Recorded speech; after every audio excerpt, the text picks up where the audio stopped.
رہا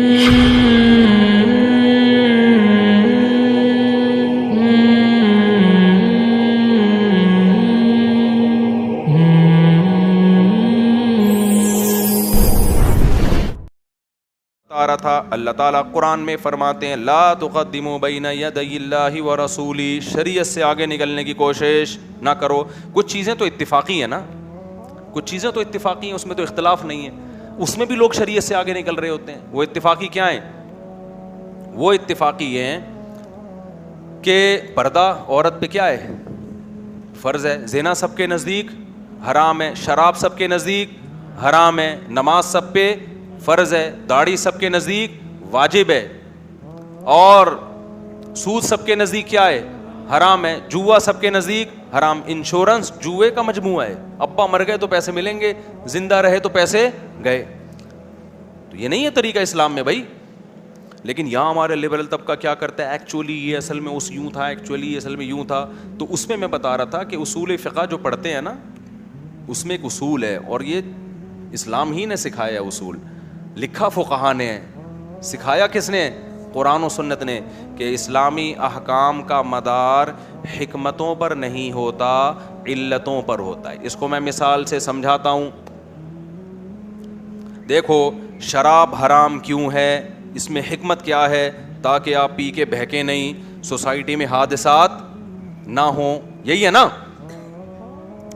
اصل. ورنہ شراب میں کیا ہے بھائی؟ اللہ میاں کو کیا شراب سے؟ مشروب ہے تو جیسے باقی ہے یہ بھی ہے. لیکن اس کو پی کے کیا ہو جاتا ہے؟ آدمی کی کھوپڑی آؤٹ، کھوپڑی آؤٹ ہوتی ہے، طلاقیں بھی ہوتی ہیں، قتل و غارت بھی ہوتے ہیں، مار دھاڑ بھی ہوتی ہے، اور پتہ نہیں کیا کیا ہوتا ہے. جو نہیں ہو رہا تو پی کے دیکھو پتہ چلے گا کیا کیا ہوتا ہے. ٹھیک ہے نا. لیکن اب کوئی کہے میں پیتا ہوں مجھے تو کچھ بھی نہیں ہوتا، اس کے لیے حلال ہو جائے گی؟ حلال پھر بھی نہیں ہوگی، کیونکہ یہ شراب کو حرام ہونے کی حکمت ہے کہ اس سے لوگوں کے میٹر کیا ہوتے ہیں؟ شارٹ. اصل علت یہ نہیں ہے. علت وہ آیت ہے انما الخمر والمیسر والانصاب والازلام رجس، اے ایمان والو ناپاک ہے، فاجتنبوہ، اس کو چھوڑ دو. بس یہ علت ہے. جب تک یہ علت ہے، قرآن کی آیت رہے گی، شراب کیا رہے گی؟ حرام. یہ قطرہ بھی حرام رہے گا. اس اللہ فرماتے ہیں ان الصلاۃ تنہی عن الفحشاء والمنکر، نماز بے حیائی اور بری باتوں سے روکتی ہے. یہ حکمت ہے نماز کی. آپ نے کیا کیا؟ چونکہ مجھے نماز سے بے حیائی روکی نہیں رہی اور بری باتوں سے روکی نہیں رہا، لہذا اب تو روکی نہیں رہا ہے، لہذا اب تو کوئی، جیسے ڈاکٹر میڈیسن دیتا ہے کہ میں آپ کو یہ اس لیے کھلا رہا ہوں تاکہ آپ کا بخار اترے. آپ کہیں ڈاکٹر صاحب اتر ہی نہیں رہا، تو ڈاکٹر کہتے فائدہ نہیں ہو رہا تو چھوڑ دے یہ والی دوا. یہ دوا مقصود تھوڑی ہے، اصل تو علاج مقصود ہے نا. تو ہمارے بعض لبرل طبقہ ہے کہتا ہے نماز سے ایکچولی مقصد تو یہ تھا کہ ایکچولی یہ ہو جائے، ایکچولی وہ جب ہو ہی نہیں رہا تو نماز کو چھوڑ دو، کیا کرنا ہے ایسی نماز کا؟ بھائی نماز سے کچھ بھی نہیں ہو رہا نا، پھر بھی پڑھنی پڑے گی کیونکہ وہ خود مقصود ہے. یہ تو حکمتیں ہیں کہ اس کا یہ فائدہ ہو، ٹھیک ہے، نہیں ہو تو بھی نماز کیا ہے؟ وہ پھر بھی فرض رہے گی. کیوں رہے گی؟ علت نہیں ہے یہ کہ بے حیائی سے روکتی ہے، یہ حکمت ہے. علت کیا ہے؟ اقیم الصلاۃ، ایمان والو نماز قائم کرو. بس یہ خود ہی علت ہے. علت کہتے ہیں جو اصل وجہ ہوتی ہے جس کی وجہ سے ایک عبادت ہم پر واجب ہوتی ہے. اور روزے کی حکمت کیا بیان کی ہے؟ تم پر روزے فرض کیے گئے لعلکم تتقون، تاکہ تمہارے اندر تقوی پیدا ہو جائے. روزہ رکھ کے تقوی ہی نہیں پیدا ہو رہا، بلکہ روزہ رکھ کے ایک آدمی زیادہ گناہ کر رہا ہے، روزے کے بغیر ٹھیک تھا. روزہ رکھ کے ٹائم پاس نہیں ہو رہا، 3 گھنٹے کی فلمیں دیکھ رہا ہے بیٹھ کے. ویسے ٹائم پاس ہو جاتا تھا تو نہیں دیکھ رہا. اب کوئی عقل مند آیا، پروفیسر صاحب جو لبرل قسم کے پروفیسر صاحب تھے، انہوں نے کہا ایکچولی آج کل بہت چل کے نا شرعی مسائل کا بیڑا غرق کر دیا. جیسے کل امتحان ہے تو آج روزہ چھوڑ دو. قیاس کس پہ کیا؟ سفر پہ، کہ بھائی سفر میں جب چھوڑنا جائز ہے حالانکہ مشقت ہے، تو کل پیپر ہے تو بھی چھوڑنا جائز ہے کیونکہ یہاں بھی کیا ہے؟ مشقت. یہ قیاس کیا جا رہا ہے. اصول فقہ میں قیاس کی شرطیں پڑھائی جاتی ہیں سب سے پہلے، کہ کہاں قیاس جائز ہے، کہاں قیاس جائز نہیں ہے. یہ اصول ان لوگوں نہیں پڑھے ہوئے ہوتے. قیاس کی ڈیفینیشن کیا ہے؟ لوگ کہتے ہیں نا قیاس شیطانی عمل ہے. آدم علیہ السلام کو قرآن اللہ نے حکم دیا تھا کہ شیطان کو اللہ نے حکم دیا تھا کہ آدم کو سجدہ کرو. شیطان نے قیاس کیا کہ بھائی میں آگ سے بنا ہوا ہوں لہذا مجھ پہ سجدہ جائز نہیں ہے، اس لیے لوگ کہتے ہیں قیاس جائز نہیں ہے. یہ غلط دلیل ہے. یہاں قیاس کی شرطیں ہی نہیں پائی جا رہی. یہاں قیاس نص کے مقابلے میں ہے. نص کہتے ہیں اللہ اور اس کے رسول کے حکم کو, نص کے مقابلے میں قیاس جائز نہیں ہوتا, نص کے حکم کو آگے لے جانے کے لیے قیاس ہوتا ہے. یہاں شیطان اللہ کے حکم کے مقابلے میں قیاس کر رہا ہے, لہذا قیاس کی پہلی شرط کیا تھی, یہاں پہ شارٹ تھی, اس لیے قیاس حرام تھا. یہاں پہ نہیں یاری بات, میرا خیال ہے. اچھا خیر, تو میں یہ کیا بتا رہا تھا, میں کدھر سے کدھر چلا گیا, ابے یہاں تو تھا وہ, یہاں بات کہاں سے, میں یہ بتا رہا تھا روزے میں آپ نے کیا کیا, آپ نے کہا چونکہ روزہ بے حیائی سے روکتا ہے, اب روک ہی نہیں رہا تو اب روزہ ہی چھوڑ دو یار, کیا فائدہ ایسے روزے کا.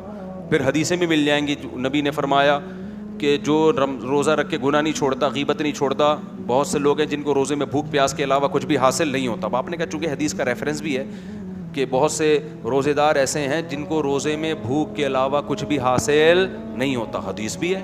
اور یہ کون لوگ ہیں جو روزہ رکھ کے گناہ نہیں چھوڑتے, غیبت نہیں چھوڑتے. آپ نے کہا یار چونکہ میں تو غیبت چھوڑتا نہیں ہوں بھائی, میرے سے تو باس نے میرے ساتھ سلوک ایسا کیا ہوا ہے کہ میں اس کی غیبت کے بغیر, ساس کی غیبت کے بغیر کسی مسلمان کا روزہ گزرے گا؟ بتاؤ, آپ لوگ کا گزرے گا, ہمارے بھی گزرتا ہے الحمدللہ.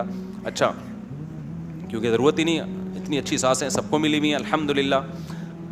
بہت مشکل ہو گیا اس کو سمیٹنا. اچھا تو اچھا بھائی, تو اب کیا ہے, ایک آدمی کہہ رہا ہے غیبت کے بغیر, تو اب میں ایکچولی روزے کا فائدہ نہیں, کیونکہ بخاری مسلم حدیث کا ریفرنس, اس کو کیا کہا جائے گا بھائی, حدیث کا یہ مفہوم نہیں ہے.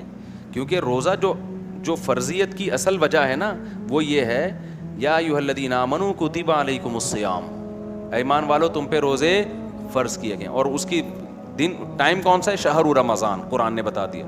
اب یہ جو ہے نا کہ گناہ چھوڑو, تو یہ حکمتیں ہیں روزے کی, گناہ چھوڑیں, یہ روزے کی کیا ہے, حکمت ہے, یہ علت نہیں ہے. علت قرآن کی آیت ہے کہ تم پہ روزے فرض ہیں, گناہ چھوڑو نہ چھوڑو, یہ خود ایک گناہ ہے روزہ چھوڑ دینا.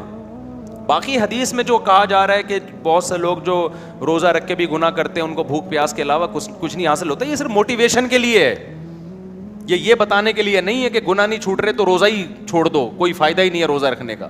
موٹیویشن کے لیے بہت سی چیزیں کہی جاتی ہیں نا, تبھی علماء اس کا مطلب بتاتے ہیں کہ روزے کی اصل برکات حاصل نہیں ہوں گی, اس لیے حدیث میں یہ کہا گیا کہ جی کوئی فائدہ نہیں ہے. لیکن مطلب یہ نہیں ہے کہ کوئی فائدہ نہیں ہے, رکھنا پڑے گا, روزے کا رکن ادا ہوگا, ثواب بھی ملے گا روزے کا.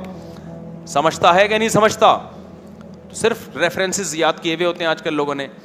تو اس سے کیا پتہ چلا کہ اسلامی احکام کا مدار حکمتوں پر نہیں ہوتا بلکہ کس پر ہوتا ہے, علتوں پر. اسی طرح یاد رکھو, یہ جو 3 طلاق کا مسئلہ ہے نا, اس میں بہت ابتلا ہو گیا ہے. آج کل لوگ ادھر ادھر کے فتوے لے رہے ہیں کہ اسلام تو ایکچولی نہیں چاہتا کہ میاں بیوی کا گھر اجڑے, تو ہم وہاں سے فتویٰ لے آتے ہیں جہاں اجڑنے کے بجائے کیا ہو رہا ہو, جڑ رہا ہو. ایک آدمی نے مجھے کہا کہ بھائی مجھے ایک فتویٰ مل رہا ہے 3 ایک ہوئی ہیں, تو میں نے کہا یہ فتویٰ غلط ہے, اس پر تو نہ قرآن ہے نہ حدیث ہے, چاروں ائمہ کا اتفاق ہے, صدیوں سے اجماع چلا آ رہا ہے کہ 3 ہوتی ہیں. تو انہوں نے کہا دیکھیں اسلام کس کو پسند کرتا ہے, میاں بیوی الگ ہوں یا اکٹھے رہیں؟ میں نے کہا اسلام تو چاہتا ہے اکٹھے رہیں. تو کہہ رہے ہیں میں وہ والا فتویٰ نہیں فالو کروں جس میں اسلام کے مزاج کے مطابق ہو. میں نے کہا اسلام یہ چاہتا ہے کہ میاں بیوی اکٹھے رہیں, لیکن 3 طلاقوں کے بعد چاہتا ہے ایسا, یہ آپ کی بھول ہے, ٹھیک ہے نا. 3 کے بعد نہیں چاہتا اسلام. یہ چاہتا ہوتا تو اللہ نے اتنی شرطیں تھوڑی لگائی ہوتی کہ عدت کرے اور پھر وہاں شادی کرے اور اس کے بغیر آ ہی نہیں سکتی ہے. تو اللہ تو چاہ رہے کہ اب نہیں رہ سکتے. اب سوال پیدا ہوتا ہے یہ بچے رو رہے ہیں اور بیوی کا گھر اجڑ رہا ہے, تو بھائی دنیا کے ہر قانون میں ایسا ہوتا ہے کہ کچھ لوگوں کو نقصان ہوتا ہے. دیکھو زید نے بکر کو قتل کر دیا, اسلام کیا کہتا ہے, زید کی گردن اڑائی جائے گی. اب زید کی گردن اڑانے سے ہو سکتا ہے بیوی بچوں کا سارا بیڑا غرق ہو رہا ہو سکتا ہے کہ نہیں ہو سکتا؟ لوگ کہیں گے اس کی بیوی بچوں کا کیا قصور ہے یار, قتل زید نے کیا, یہ تو بیوہ ہو جائے گی, مسائل میں پڑ جائے گی. اس زید کو بھی غصہ آ گیا تھا, وہ بھی برا آدمی نہیں ہے, بس غصے میں ٹھا کر کے گولی چلا دی اس نے, اس کا بھی کوئی بری نیت نہیں تھی, وہ اس کو ستایا اتنا گیا تھا, ایک دن اس نے ٹھا کر دیا, اتفاق سے بندوق بھی تھی اس کے ہاتھ میں. اب اس کو لٹکا رہے ہو, لیکن اس کی بیوی بچے کہاں جائیں گے؟ ہم کیا کہیں گے بھائی قانون جو بنایا جاتا ہے نا چند لوگوں کو دیکھ کے نہیں, کس کو, پوری انسانیت کو دیکھا جاتا ہے. تو اللہ میاں نے 3 طلاقیں دینے والے کو طلاق کی روک تھام کے لیے کیا ہے. چند لوگوں کو سزا ملے گی لیکن سوسائٹی کی کیا ہوگی, اصلاح ہوگی. تو اس قانون کی سب سے بڑا فائدہ کیا ہوا ہے کہ اسلام میں طلاق اتنی آسان لیکن طلاق کا ریشو سب سے کم ہے.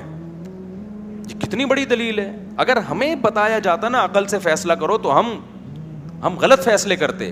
تو اس لیے جہاں اللہ, ہاں یہ ناجائز عمل ضرور اللہ نے اس کو کر دیا کہ یہ کام جائز نہیں ہے تمہارے لیے, طلاقیں اکٹھی 3 طلاقیں دینا, اس کا ایک پروسیس طریقہ بتایا ہے, لیکن دے دو گے تو سزا ملے گی, اور وہ سزا کیا ہے؟ ختم. اب عورت رو تو رہی ہے, لیکن اس کا بھی اس میں فائدہ ہے کہ جو آدمی کم بخت جذبات میں اپنی زبان پہ کنٹرول نہ کر سکے, کل وہ گلا بھی دبا سکتا ہے, کل وہ کچھ بھی کر سکتا ہے, اس میں اس کا بھی فائدہ ہے, وقتی نہیں ہے لیکن دیر پا فائدہ ہے. تو بہت ساری حکمتیں ہیں جو ہمیں معلوم نہیں, لیکن ہمیں حکمتوں میں پڑھنے کی ٹینشن کی ضرورت اس لیے نہیں ہے کہ ہم علتوں کے پابند ہیں, حکمتوں کے پابند نہیں ہیں. سمجھتا ہے کہ